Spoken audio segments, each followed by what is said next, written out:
All of the views and opinions expressed here are those of the individual speaking and may not be representative of KONIG American. At times, language may be considered vulgar. Listener discretion is suggested. You are now listening to the KONIG Behind the Wheel podcast.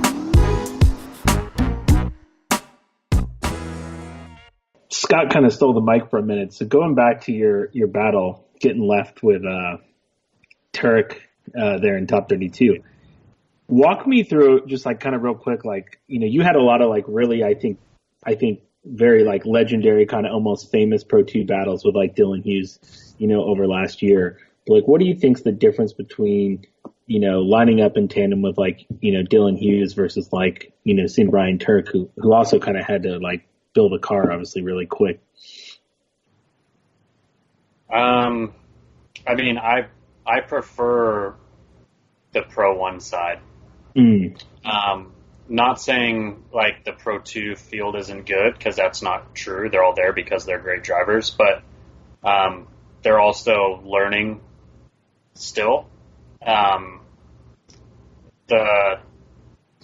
when I lined up with Dylan in Pro 2, for example, it's just like a couple of homies jamming out at a local track. It's like no worries, you know. Mm-hmm. We both trust each other and know how each other drives, so at that point it's just a solid battle. I kind of get that feeling with Pro 1 in the same way, because I know all those dudes are so good and super consistent for the most part. So that helps my confidence and my nerves going into a battle. But on the other hand, the cars and the drivers are at such a high level that I have to like push super, super hard. And sometimes, like, just like what happened in Orlando, the car just didn't have, you know. Yeah. I jumped the light, and as soon as he got through the chicane, I was wide open, like hooked up in every gear. And by the time he was initiating, I was like barely rolling out of the cones. Like, just his car was just so fast, and like I just couldn't do anything about it. Like, the only way to have been able to time that perfectly and to actually be with him on initiation was I would have had to jump the light at like the 4 light and stay wide open, and I would have had to trust him to pass me at the last second to initiate. And at that point, all he would have had to do was just slow roll to where I couldn't see him. Right. And then I could just I'd have to check up on the brakes, and then as soon as I checked up on the brakes, he could just roll out again, you know? So it wouldn't have been good for me to try to do it that way. Mm-hmm. Not saying Ryan isn't heads up or anything, but you just can't rely on the lead driver to do what you think they're going to do. Yeah, you know? I mean, I think a perfect example would be the Forsberg-Dean battle, right? Like, that was, you know, kind of a similar thing. Dean got in front of Forsberg, and Forsberg swung down and hit him, and then Dean lost anyway. So a similar kind of situation, I could see that. Do the pro cars produce like a lot more smoke? Like, are you finding yourself kind of like driving blind a little bit more in pro, or has that not been your experience yet? There's a couple. I mean, it's kind of hit and miss depending on car setup. In Pro 2, there was a couple cars that made a like astronomical amount of smoke because they ran like a lot of wheel speed. Mm-hmm. So I'm kind of used to it occasionally. In Pro, there are some guys that don't make a ton of smoke. They make just kind of average, but then there's a couple cars that it's like the smoke's creeping up their door. So if you're not in the pocket perfectly, you're blind.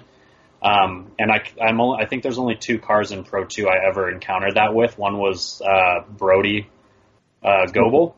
Yeah. His car makes a ton of smoke, and then Meeks in his S14 used to make a lot of smoke. But like in Pro 1, like I chased Vaughn at Long Beach, and that thing would like I wasn't perfectly in the pocket, so I drove half of the track completely blind, and luckily my muscle memory was there. And he was just like cruising through a practice lap, but the smoke was so insane. I was like, wow, this is really how it is, you know? And then I chased a couple other people, and it wasn't as bad, but there are just some cars that are like, yeah, you have no chance if you're not timed perfectly. Well, what's that like, I guess? Like, explain that. Like, you know, even though I'm sure some of our listeners have probably drifted before, I'm sure they've never drifted blind with concrete walls around them. Like, I mean, is that as sketchy as it sounds? Like, what's kind of going through your head when you're just like, you get sucked into the smoke cloud and you're like, well, I'm just going to keep drifting. So I did that a lot at Long Beach. There were multiple times where I'd come into probably 4 or 5 times throughout the weekend, coming into the first corner, and I would be in the chase position. We'd come to touch and go one at the outside of the first corner. And there were 4 or 5 times that I was chasing them and they went really deep into the wall and I couldn't really see very well. And I tapped the wall blind behind them. So on top of just drifting and being lost in the smoke, I had to know, like, in my mind that the wall was coming up at some point and, like, brace myself for it if I was going to hit it. And so, like, 4 or 5 times I bounced the car off the wall blind in the smoke, and then as soon as I drove off the wall, they were transitioning, and I was able to get out of it and, like, tuck back in line. But that was, like, the sketchiest but most amazing thing I've ever experienced. Like, it was so awesome to me, but then at the end of the run, I'm like, what the hell was that? Like, why would I ever want to do that again? That was sketchy, but I don't know. I guess I'm weird, but it's a feeling like no other. It was insane. And then, I don't know, driving blind, there's a lot of, like, you have to rely on your muscle memory 100% when you're driving behind any FD car. So you do a lot of counting. Like in practice, like it's smart to have like your spotter time all your zones, and time the time you take in between transitions. So in that back of your mind, you have like a count. I do it a lot at Texas and St. Louis where they have the really long floating corners where you can get lost in the smoke for a long amount of time because the car in the lead is at shallow angle trying to get to the zones or be fast or whatever. So you'd be drifting one way and you start getting blinded. So you have to count like 1 Mississippi, 2 Mississippi, 3 Mississippi. And then that's when you transition the car and hope that you come out the other side on the right line. My God. It's just everyone has to deal with it. And, like a good driver can do it. I would say consistently. But I mean, to an extent, like everyone's human. So like, it's a little nerve wracking.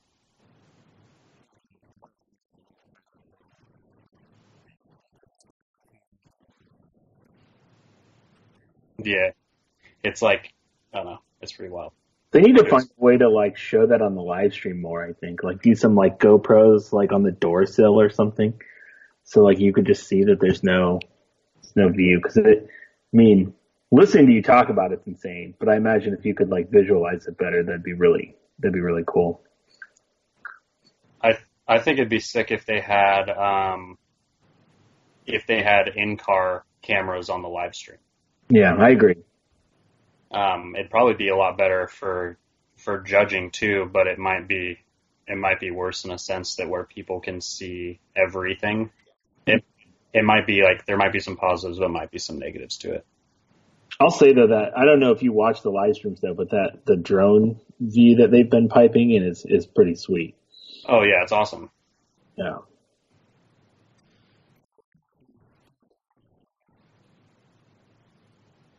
Sure. Yeah, I think I got a good like wrap up question. Like, what are your goals for 2019? Is Rookie of the Year something like you really want to hit? Do you want to be top 10? Like, kind of what did you set out with this program to be? Yeah, I mean, Rookie of the Year, obviously. I think that's like a realistic goal. Mm-hmm. I think we could get that done if we just stay on our A game and stay consistent working as a team as we have been. I think that's doable. Top 10 would be awesome. And again, that's probably pretty doable as well. But yeah, main goal, Rookie of the Year, that would be killer. And then if we can get this Camaro developed to where it's like so consistent, we can just treat it like a cell phone, and in a sense to where like, oh, we're done with the night. We'll just plug this thing in and be ready to go in the morning, like that would be a accomplishment in itself. And just forming the team with a new team, getting everyone on the same page and meshing and working together really well, that's a win in itself. So we're learning a lot, and it's going to be a super good year no matter what happens, but I'm just overall super excited. Do you guys have a way to actually charge that thing at the trailer? Or like from the trailer? Oh. Yeah, we have a charger for it.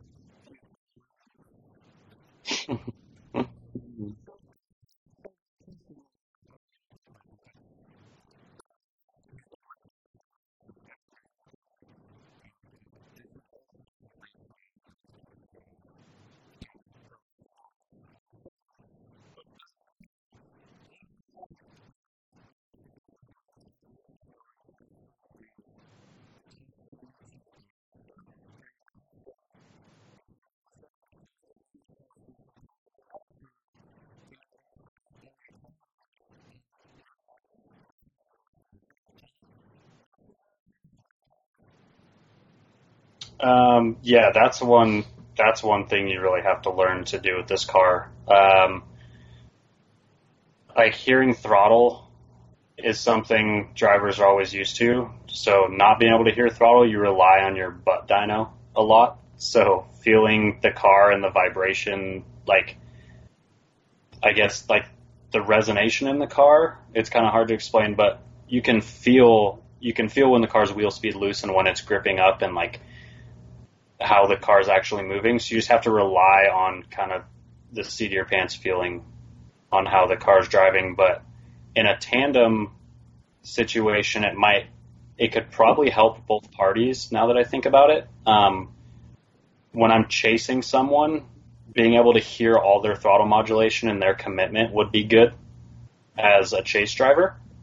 And then in the lead position, the other driver being able to hear exactly what they're doing in their car could help them as well. So obviously we haven't experienced that yet, but I have some ideas on how I think it'll go. I think it'll affect judging the most. The judges not being able to hear throttle commitment might be a bit of something they have to get used to, I guess. Mm-hmm. But I think in tandem, like it won't be any less exciting for the fans or make it any more difficult for the judges to judge it. I think it'll just affect qualifying the most, and then I'll just have to get used to it as a driver because that's my job.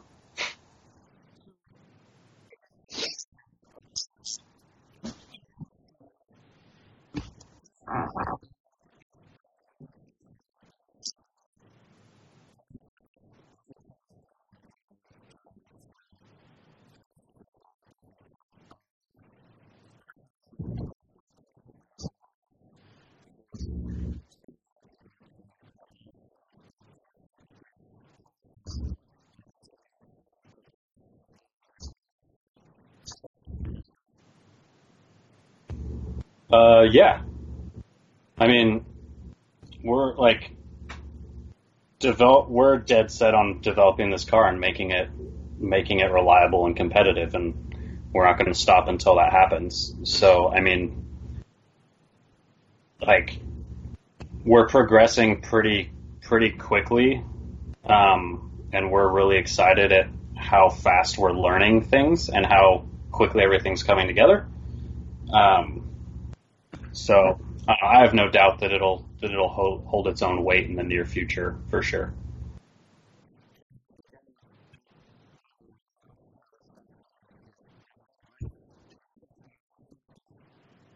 I don't have a regular life. What are you talking about? Yeah, I think we're good. If I had one of those Staples wrap it up buttons, I'd hit it for you right now, but I didn't know what mine is.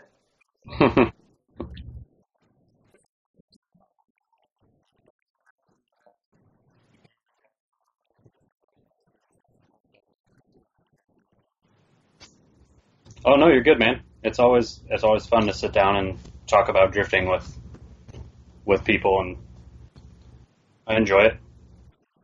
I make time for it.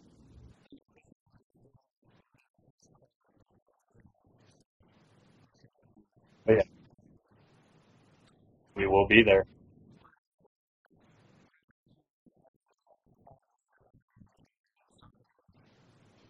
Yeah, so I'm just at Travis Reeder, Reeder. Um, Facebook and Instagram. Napoleon Motorsports is just at Napoleon Motorsports. Um, on Instagram and Nap Moto on Facebook. So just give them a follow and give me a follow and keep an eye out. We're doing some cool stuff.